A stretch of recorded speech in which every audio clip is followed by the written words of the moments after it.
ഈ U D എഫിന്റെ ഭരണകാലത്ത് സ്കൂളുകൾക്കോ വിദ്യാഭ്യാസ സ്ഥാപനങ്ങൾക്കോ അനുമതി ലഭിച്ചില്ല എന്ന് ആവർത്തിച്ച് പറയുന്നുണ്ട്. ഇപ്പോൾ കഴിഞ്ഞ 10 വർഷമായി LDF ഭരിക്കുന്നു. ആ സമയത്ത് വീണ്ടും ഈ വിദ്യാഭ്യാസ സ്ഥാപനങ്ങൾക്ക് വേണ്ടി അപേക്ഷിച്ചിരുന്നോ? ആ സമയത്ത് എന്താണ് സംഭവിച്ചത്? ഗവൺമെന്റ് ഈ UDF ഗവൺമെന്റിന്റെ കാലത്ത് ഒരു നയമെന്ന നിലയിൽ അവരാർക്കും കൊടുത്തിട്ടില്ല. അങ്ങനെ അപേക്ഷ LDFന്റെ കാലത്ത് ആർക്കും കൊടുത്തിട്ടില്ല. കൊടുക്കാനുള്ള ആപ്ലിക്കേഷൻ വിഡ്മിറ്റ് ചെയ്യാൻ പറഞ്ഞാൽ ഞങ്ങൾ കൊടുക്കും.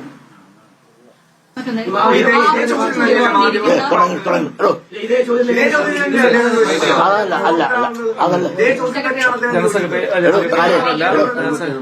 ജനറൽ സെക്രട്ടറി നിങ്ങൾ ചോദിച്ചാൽ മതി. ഒരു മാധ്യമ പ്രവർത്തകനെ തീവ്രവാദി എന്നാണ് പറഞ്ഞത്. എന്ത് അടിസ്ഥാനത്തിലാണ് അത് തീവ്രവാദ പ്രവർത്തനങ്ങൾ കൊണ്ട് അറിയാവുന്നതാണ്. സ്വാഭാവികമായും അതിനൊരു വ്യക്തത വേണമല്ലോ. അത് വ്യക്തമാക്കേണ്ട സമയത്ത് ഞാൻ വ്യക്തമായിക്കൊള്ളാം. പ്രവൃത്തി കൊണ്ടാണ് അറിയുന്നത്. ജനറൽ സെക്രട്ടറി അതെ തീവ്രവാദി എന്നുള്ള വാക്ക് പറയുന്നതായിട്ടുള്ള ഒരു പ്രശ്നത്തിന് അത് വേറെ രീതിയിൽ അർത്ഥം വരും. തീവ്രവാദി എന്ന് പറഞ്ഞാൽ മതതീവ്രവാദി എന്നുള്ളതല്ല. അയാൾ ആരായിരുന്നുവെന്നും അയാൾ MSFന്റെ പ്രവർത്തനമായിരുന്നു. തന്നോട് ചോദിച്ചില്ലല്ലോ. ഒരാൾ ചോദിച്ചാൽ അത് എന്റെ അനുഭവത്തിൽ അതുണ്ട്. അത്രമാത്രമേ ഇനി കൂടുതൽ അതിനെ പറ്റി ചോദിക്കണം. ഒന്നുമില്ല അങ്ങനത്തെ വേറെ ഒന്നും വേണ്ട. അയാൾ വന്ന് ഈ സാധനം കൂടെ എന്തിനാ എന്റെ കുത്തിക്കുടി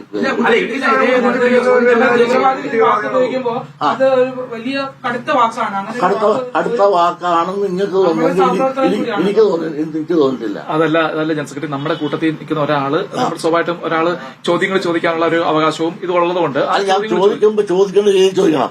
ഒരാളെ ചോദ്യം ചോദിച്ചോണ്ടിരിക്കുമ്പോൾ ഇടയ്ക്ക് കയറി വന്ന് ഇങ്ങനെയുള്ള അല്ല ഒരു ചോദ്യം ചോദിച്ചിട്ടില്ല. അടുത്ത ചോദ്യം ഒരു മറുപടി തരാൻ ഞാൻ വേറൊരാളിങ്ങനെ ഇതുപോലെ ചോദിച്ചോണ്ടിരിക്കുമ്പോൾ ഞാൻ കയറി ഇങ്ങനെ വരികയാണ്. നിശ്ചയം ഇടതുപക്ഷ ഗവൺമെന്റിന്റെ കാലത്ത് അപേക്ഷ കൊടുത്തിട്ട് ഞാൻ പറയും ഇവിടെ ഇരുന്നുണ്ട് നമുക്ക് ചർച്ച ചെയ്യാനുള്ള നല്ല നാട്യത്തുണ്ടേ പറയുന്നുണ്ട്. ശിവഗിരിയാണ്. എന്തിനാന്ന് ചോദിച്ചാൽ ഞാൻ ശിവഗിരി ഇരുന്ന് മതവിദ്വേഷം പറഞ്ഞു ഒന്ന് വരയ്ക്കാനുള്ളതാണ് അവരുടെ ഉദ്ദേശം. അത് എത്രയോ നാളായിട്ട് തുടങ്ങി. മുസ്ലിം ലീഗിന് എത്ര വിദ്യാഭ്യാസ സ്ഥാപനങ്ങളുണ്ട് എന്നാണ് പറയുന്നത്. തെക്കൻ ജില്ലകളിലേക്ക് നോക്കുമ്പോൾ അവര് മറ്റു മലപ്പുറത്തിന് കണക്കുമാക്കാനുള്ള പറയുന്നത്. മറ്റു ജില്ലകളിലെ കണക്ക് പരിശോധിക്കുമ്പോൾ അങ്ങനെ നിങ്ങൾ അയാളൊന്ന് ചോദ്യം നിൽക്കുന്ന ഒരു ഉത്തരം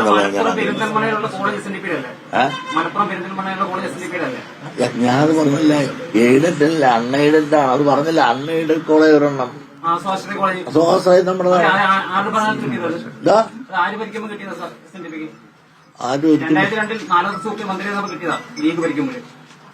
അന്ന് കിട്ടിയ ഒന്നല്ലല്ല ഒരുപാട്. ഉമ്മൻചാണ്ടി സ്വാശ്രയം കിട്ടി ഉമ്മൻചാണ്ടി ഇരിക്കുന്ന കാലത്താണ്. ഉമ്മൻചാണ്ടിയുടെ കാലത്ത് 13 ഉമ്മൻചാണ്ടി ഇരിക്കുന്ന കാലത്ത് 13 തന്നിട്ടുണ്ട്. ലീഗിനെ പറ്റി പറയുമ്പോൾ ചൊറിയണെന്താണ് ലീഗിനെ പറ്റി പറയാൻ കാര്യമുണ്ട്. നിങ്ങൾ അതുകൂടെ കേട്ട് എന്നിട്ട് എന്നോട് ചോദ്യം ചോദിച്ചു.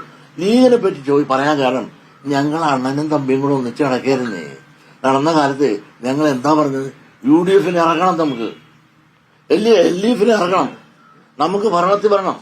അതുകൊണ്ട് പിന്നോക്ക സമുദായക്കാരെ നമ്മളെല്ലാം ഒന്നിച്ചു നിൽക്കണം എന്ന് പറഞ്ഞുകൊണ്ട് പിന്നോക്ക സമുദായ മുന്നണി എന്നും സംവരണ സമുദായ മുന്നണി എന്ന് പറഞ്ഞുകൊണ്ട് ഞങ്ങളെല്ലാം തന്നെ സൂപ്പിയും GPയും എല്ലാം കൂടെ ചേർന്നുകൊണ്ട് ഞങ്ങള് അന്നത്തെ UDF ഗവൺമെന്റിന്റെ LDF ഗവൺമെന്റിനെ ഇറക്കാനും ഈ UDF ഗവൺമെന്റിനെ കയറാനും വേണ്ടി അവരോടുകൂടി കൂട്ടുനിന്ന് അന്ത്യം വരെ പ്രവർത്തിച്ച് അവർ പറഞ്ഞതനുസരിച്ച് എത്ര ജാഥാ പ്രകടനം എന്തിന് അന്ന് നടത്താനുള്ള ചെലവ് വരെ ഇതിനെ കൊണ്ട് ചെലവിപ്പാക്കുകയാണ്. അതുകൊണ്ട് നിങ്ങൾ പറയണ എന്റെ കൂടെ പറയണ കേൾക്കണം. ഇവര് തരാത്തതിന്റെ അല്ല. അപ്പോ മറ്റാരേക്കാളും ഞങ്ങൾക്ക് തരാമെന്ന് ഉറപ്പ് പറഞ്ഞ ആരാണ്? ഇവരല്ലേ ഭരണത്തിൽ വന്ന് ഞങ്ങൾക്ക് എല്ലാം തരും. കയറി കഴിഞ്ഞിട്ട് പുറകെടുത്തിട്ട് ഞങ്ങൾക്ക് എന്ത് തോന്നും? അതുകൊണ്ടാണ് ഞങ്ങൾ പറയണത്. ഞങ്ങൾ അവരെ ഇറക്കാന്നാണ് ട്രിപ്പിൽ കയറിയിട്ട് തരാത്തതുകൊണ്ടാണ് പറയണത്. അല്ലാതെ ഞങ്ങൾ മറ്റവരോട് തരണമെന്നും പറഞ്ഞ് നടന്നില്ലല്ലോ. അത് തരാത്തപ്പോ അവര് കൊടുത്തോട്ടെ. ലീഗിന് കൊടുക്കുന്നത് ഞങ്ങളാരും പറഞ്ഞോ? ഞാൻ നിങ്ങളുടെ ചോദ്യം മറുപടി പറയട്ടെ. അത് നിങ്ങൾ ചോദിക്കണം. അവര് ആർക്കും മുസ്ലിം എല്ലാവർക്കും കൊടുത്തോട്ടെ. സാമൂഹ്യ നീതി നടപ്പാക്കണ്ടേ? അവരെ കയറാൻ വേണ്ടി ഞങ്ങൾ നടന്നല്ലേ. അപ്പോഴല്ലേ പറഞ്ഞ നരേന്ദ്ര കമ്മീഷൻ ഒപ്പിക്കാനും ഞങ്ങൾ കൂടെ നിന്നല്ലേ. മുസ്ലിങ്ങൾക്ക് പോസ്റ്റിന് കുറവുള്ള പാട്ട് കൊടുത്തിട്ടില്ലേ? അപ്പൊ ഞങ്ങൾക്ക് എന്തിരിക്കാന്ന്?